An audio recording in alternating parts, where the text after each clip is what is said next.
और अब वक्त यूपी प्राइम का है। उत्तर प्रदेश के मुख्यमंत्री योगी आदित्यनाथ ने हाथरस कांड पर बयान दिया। सीएम ने कहा, हाथरस में एक बड़ी साजिश रची जा रही थी, हम किसी भी तरह की साजिश को सफल नहीं होने देंगे।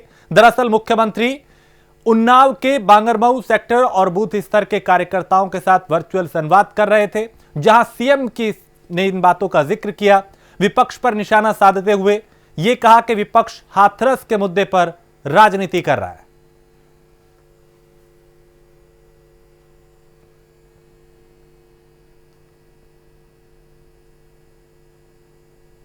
डॉक्टर महेंद्र सिंह जी, माननीय सांसद स्वामी साक्षी जी महाराज, जाति, क्षेत्र, मत और मजहब के आधार पर समाज को बांटने वाले लोग आज भी अपनी विभाजनकारी उस मानसिकता से बाज नहीं आ रहे हैं। आज भी वह पीढ़ी दर पीढ़ी विभाजन की मानसिकता उनके मनोमस्तिष्क पर उसी रूप में हावी हो रही है। इसलिए वे विकास उनको अच्छा नहीं लग रहा है, ये डेवलपमेंट उनको अच्छा नहीं लग रहा है, ये लोक कल्याण उनको अच्छा नहीं लग रहा है।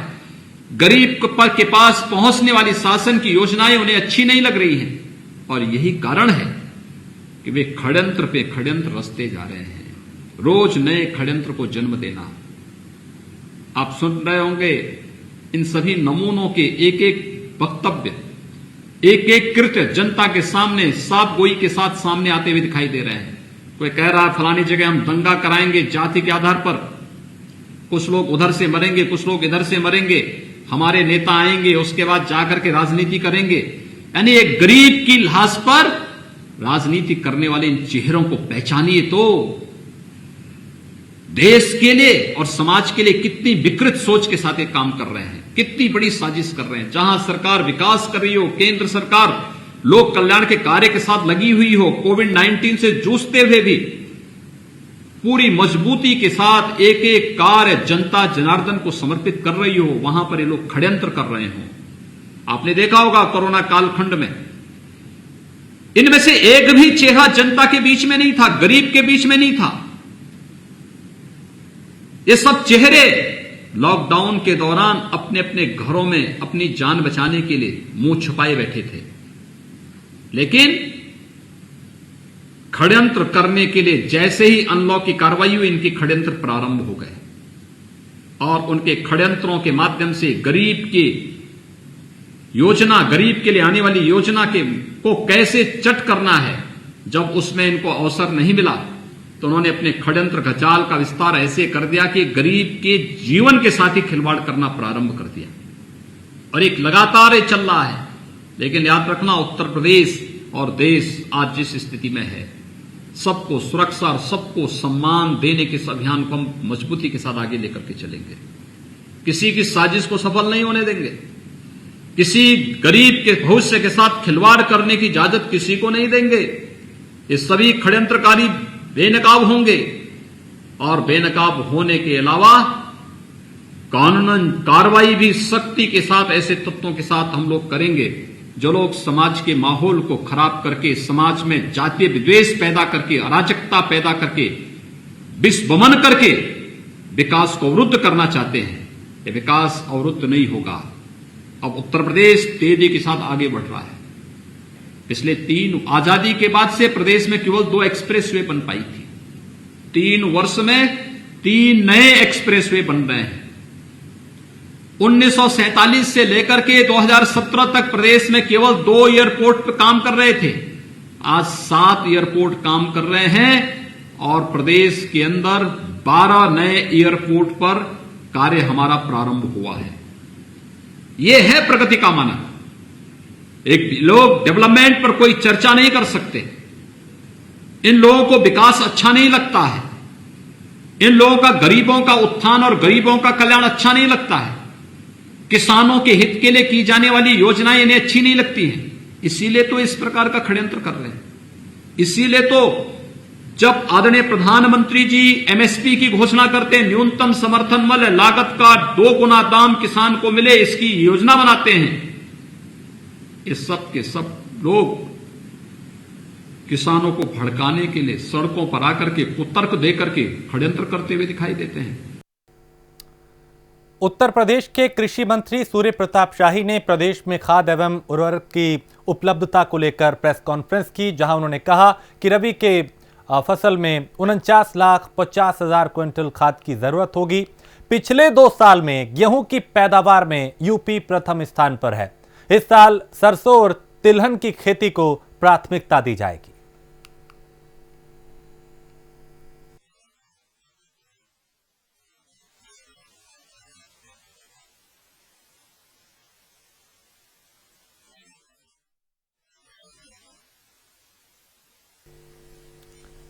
तो कृषि मंत्री ने यह बताया कि किस तरीके से किसानों की बेहतरी के लिए काम किया जा रहा है। रबी की फसल के लिए 49 लाख क्विंटल खाद की जरूरत होगी। गेहूं की पैदावार में यूपी प्रथम स्थान पर है, इस बात की भी उन्होंने जानकारी दी।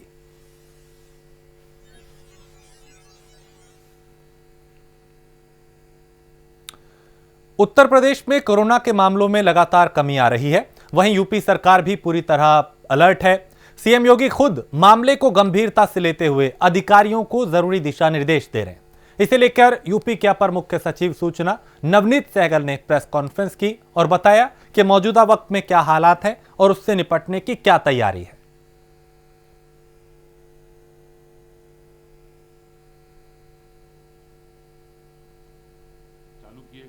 रिकवरी की दर है वो अब बढ़कर 88.36% हो गई है।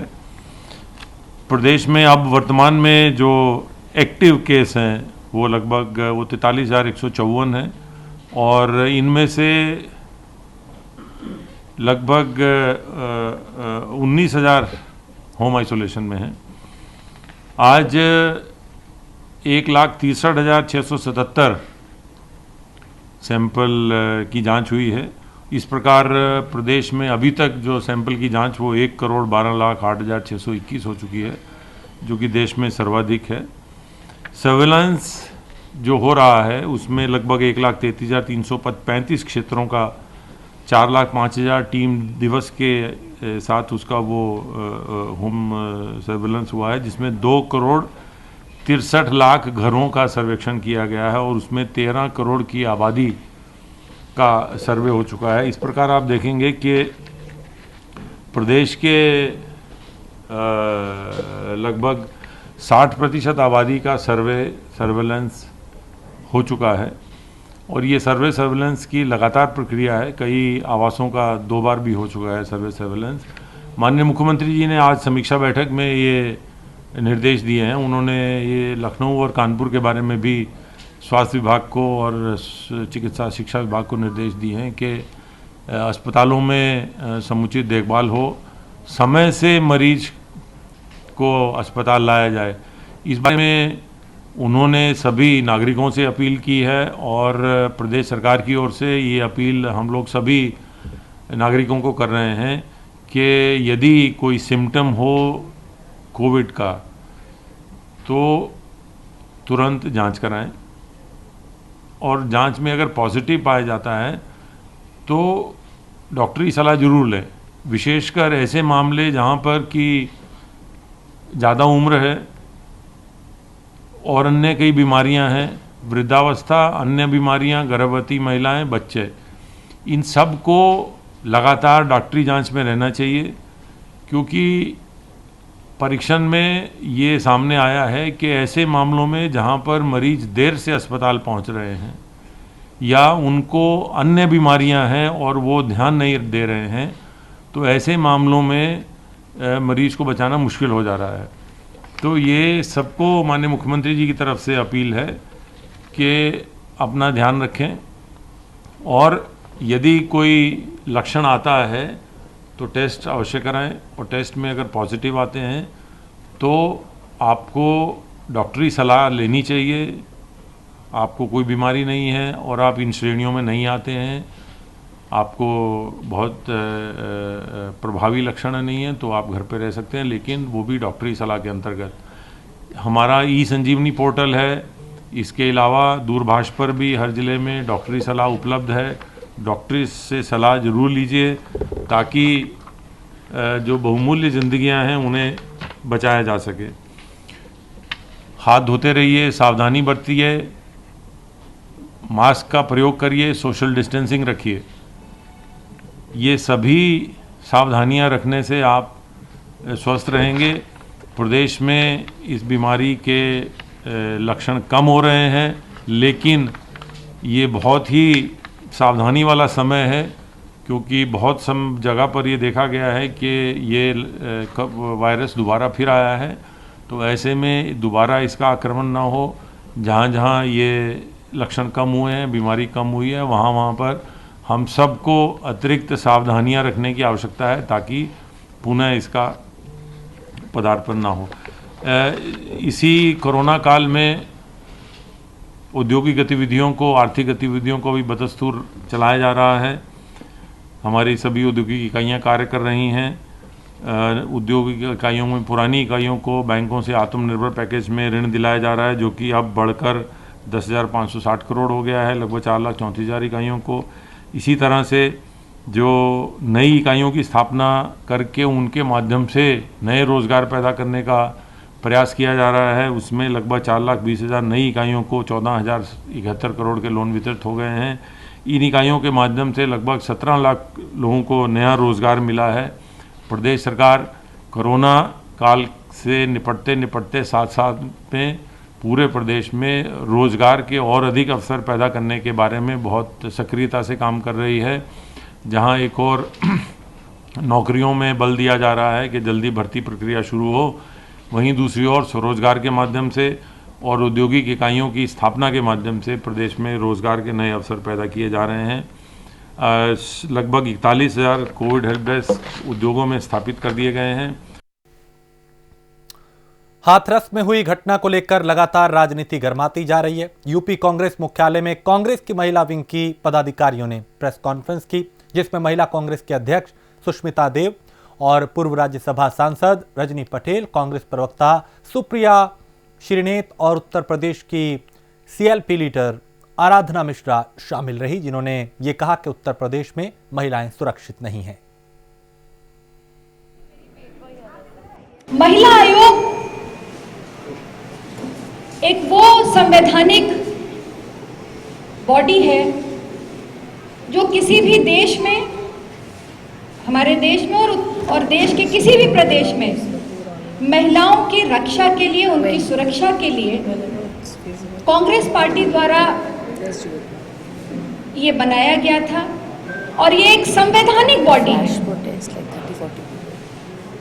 जब कभी भी, आप लोगों को भी याद होगा, जब कभी भी किसी बेटी पर या किसी महिला पर कोई उत्पीड़न होता था तो महिला आयोग पूरी तरह से संवैधानिक बॉडी होने के कारण उस पर संवैधानिक एक्शन ले सकता था।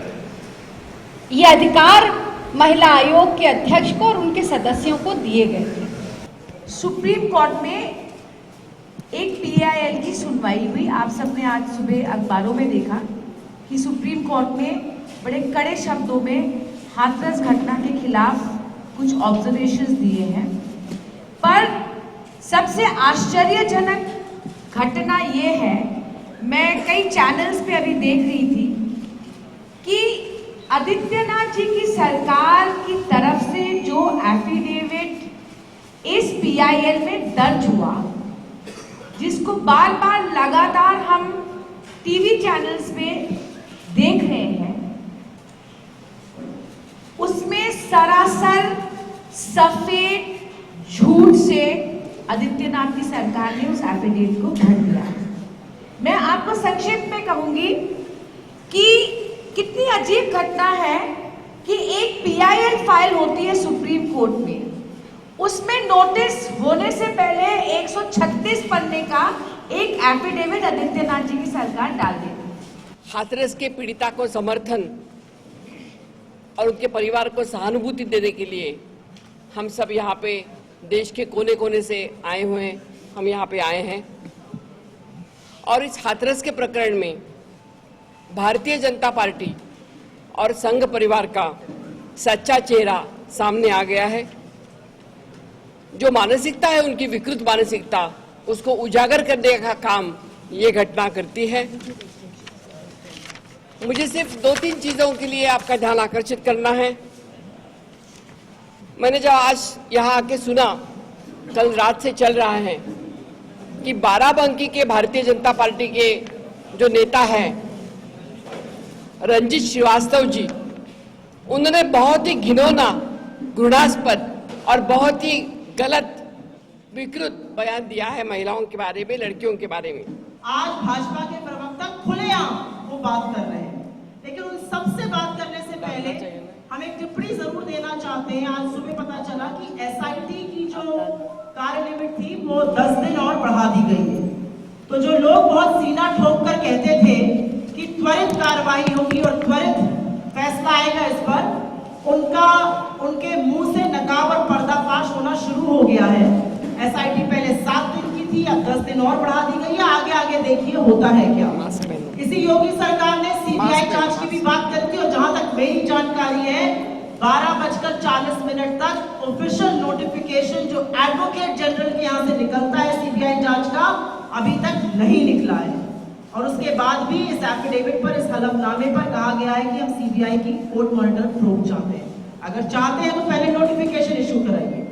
और तीसरी सबसे बड़ी बात यह है कि 3 बड़े झूठ बोले गए हैं और सुष्मिता जी ने उसमें से 2 पर पर्दाफाश किया है। जब उन्होंने बताया कि पुलिस की त्वरित जांच की जो बात करते थे, ऐसा कुछ नहीं हुआ है। 8 दिन बाद रेप की कार्रवाई हुई, 8 दिन बाद फोरेंसिक हुआ और उसके बाद जो उन्होंने दाह संस्कार की बात करी, हम में से बहुत लोग हिंदू धर्म रीति रिवाज को मानते हैं और सबको ताक पर रखकर कहा गया इस एफिडेविट में कहा गया है क्योंकि बाबरी मस्जिद का वर्डिक्ट उस दिन आया था, इसलिए हमें जल्दबाजी में करना पड़ा।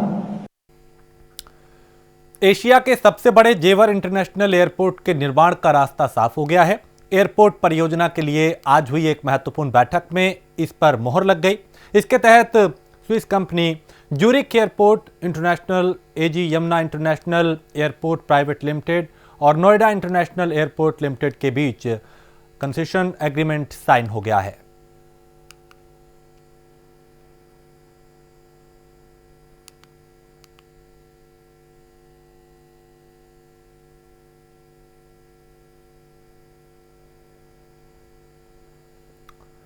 आम आदमी पार्टी के राज्यसभा सांसद आज जौनपुर दौरे पर रहे, जहां उन्होंने प्रेस वार्ता कर प्रदेश सरकार पर जमकर हमला बोला। संजय सिंह ने कहा कि यूपी सरकार हाथरस के दरिंदों को बचाने की कोशिश कर रही है और शुरू से ही मामले में लीपापोती की जा रही है। संजय सिंह ने यह भी कहा कि पीड़िता के परिवार का नार्को टेस्ट कराना गैर कानूनी है। उन्होंने कृषि कानून बिल को लेकर केंद्र की मोदी सरकार पर भी हमला बोला।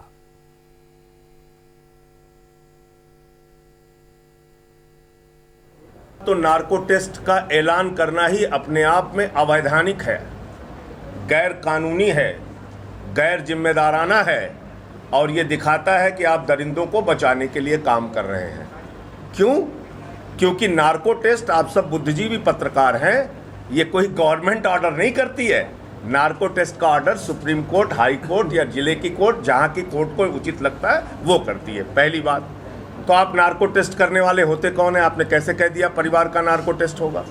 दूसरी बात, सीबीआई की जांच हम उसके खिलाफ नहीं है, हम कह रहे हैं उसकी सुप्रीम कोर्ट के सिटिंग जज से मॉनिटरिंग होनी चाहिए। इसमें क्या आपत्ति सरकार को हो सकती है? वो आप कराइए।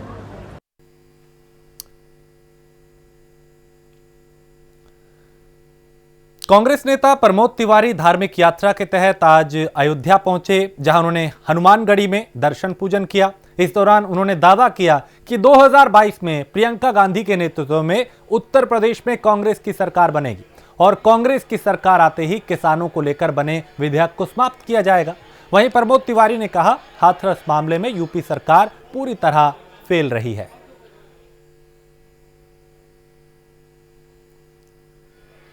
उत्तर प्रदेश सरकार की विफलता मानता हूं, क्योंकि पहले तो बलात्कार होता है, फिर जिस तरह हिंसक ढंग से उस बेटी के साथ हिंसा होती और हिंसा के बाद उपचार में उसको सहयोग नहीं मिलता, जब कुछ सांसें रह जाती तो दिल्ली ले जाया जाता है बेहतर इलाज के लिए। फिर मेरे ख्याल से हिंदू धर्म के पूरी तरह विपरीत आचरण किया सरकार ने कि बलपूर्वक माँ बाप परिवारजनों को बंद कर दिया और सूर्यास्त के बाद उनकी परंपरा के अनुसार दाह संस्कार नहीं होता, लेकिन वहां दाह संस्कार सूर्यास्त के बाद किया गया। प्रधानमंत्री मोदी के जन्मदिन पर रामेश्वर से निकली राम रथ यात्रा अयोध्या पहुंच चुकी है और करीब 4,555 किलोमीटर की यात्रा करते हुए 18 लोगों का जत्था यहां पहुंचा, जो अपने साथ 613 किलो का विशेष घंटा और राम, सीता, लक्ष्मण और हनुमान के साथ श्री गणेश की मूर्ति लेकर अयोध्या पहुंचे।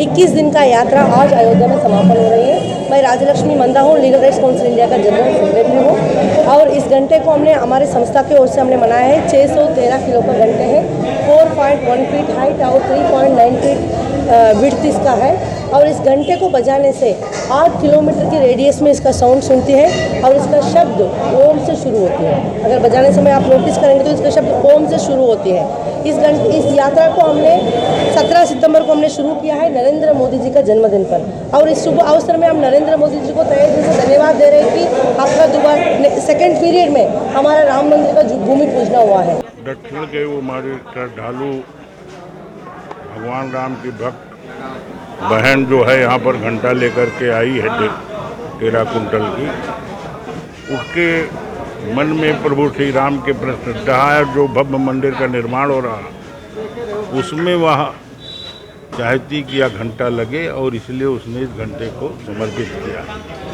और जो राम, लक्ष्मण, हनुमान और गणेश जी की प्रतिमा आई है, क्या इसको रामलला के द्वितीय तल पर स्थापित किया जाएगा? नहीं, बहुत सारे स्थान हैं जहाँ स्थापित होंगे। अभी तो ट्रस्ट तय करेगा कि प्रभु श्री राम की जो लला की मूर्ति वो कहाँ से रखी जाए, कहाँ से आएगी, लेकिन बहुत सारे स्थान हैं। मंदिर बहुत बड़ा है, भव्य है, जगह जगह पर मूर्तियाँ रखी जाएंगी, वो भी कहीं न कहीं रखी जाएंगी। बदायूं के हजरतपुर थाना क्षेत्र में एक मासूम के साथ बलात्कार की घटना सामने आई, जहां रिश्ते के चाचा ने ही 5 साल की मासूम के साथ हैवानियत की। बच्ची की हालत खराब होने के बाद उसे अस्पताल में भर्ती कराया गया और जिसके बाद उसे इलाज के बाद घर भेज दिया गया।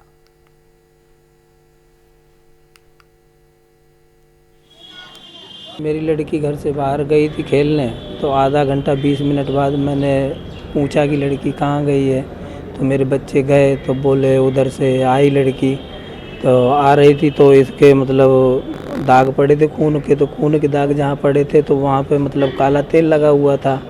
तो घर आई तो इसकी मम्मी ने पीटा, बोले कि ये काला तेल कैसे लगा है। तब तक इसका डबल फ्रॉक था वो भी खुल गया। खुलने के बाद बोली कि देखो ये ब्लेड लगा है, तो ऐसे करके देखा कि इधर भी है, फिर इसको मतलब नंगा किया तो देख रहा हूँ कि खून ब्लेड निकला है, तो इसको मतलब हाँ गलत काम किया। बदायूं जनपद में हजरतपुर थाना क्षेत्र में एक माइनर लड़की के साथ सेक्सुअल असॉल्ट का ये केस दर्ज हुआ है। इस संबंध में सेक्शन 376 आईपीसी और पॉक्सो की जो रेलेवेंट सेक्शंस है उनमें मुकदमा दर्ज हो गया है। जो अक्यूज्ड है वो विक्टिम का ही रिलेटिव है और उसकी गिरफ्तारी कर ली गई है। नाबालिग बच्ची थी, उसके साथ दुष्कर्म की घटना हुई थी, उसके ताऊ के लड़के ने की थी। उसमें तत्काल FIR दर्ज करवाई गई, जो नामजद व्यक्ति जो था उसको गिरफ्तार किया गया और तत्काल रात में ही मेडिकल बोर्ड लगा के हमने उसकी मेडिकल चेकअप भी करवा लिया, मेडिको लीगल वगैरह भी करवा लिया और उसे तत्काल महिला अस्पताल में भर्ती करवा दिए गए। मॉर्निंग में वो बच्ची स्वस्थ होकर वहाँ से डिस्चार्ज हो गई है और इसमें पता करवाया गया जो पीड़िता है उसका परिवार जो है काफ़ी उसकी आर्थिक हालत ठीक नहीं है, तो हमने SDM को निर्देशित किया है, वहाँ पे उसके परिवार वालों को कृषि पट्टा आवंटित किया जा रहा है तथा उनको राशन कार्ड बनवाया जा रहा है। भ्रष्टाचार को लेकर जहां यूपी सरकार पूरी तरह अलर्ट है, वहीं भ्रष्टाचारी हैं कि अपनी हरकतों से बाज नहीं आ रहे। नया मामला बस्ती के हरिया ब्लॉक से सामने आया, जहां के BDO उमा शंकर सिंह और बीजेपी विधायक अजय सिंह समेत क्षेत्र के कई प्रधान आमने सामने आ गए और दोनों पक्ष के लोगों ने एक दूसरे पर कमीशनखोरी और भ्रष्टाचार का आरोप लगाया। वहीं BDO ने नेताओं पर गलत काम के लिए दबाव बनाने का आरोप लगाया। 12 बजे बैठक थी, 1 बजे तक कोई नहीं आया, कोरम ही पूरा नहीं हुआ। इसके बाद 1 बैग 5 मिनट में सारे लोग भर गए वहाँ पे, और इनपुट आ रहा है कि वहाँ ये लोग झगड़ा करेंगे। आपने देखा होगा बाहर जिंदाबाद मुर्दाबाद भी कर रहे हैं, तमाम अराजक लोग हैं। ऐसे में सबकी पहचान हो जाए कि कौन सदस्य है, उसके प्रमाण पत्रों से।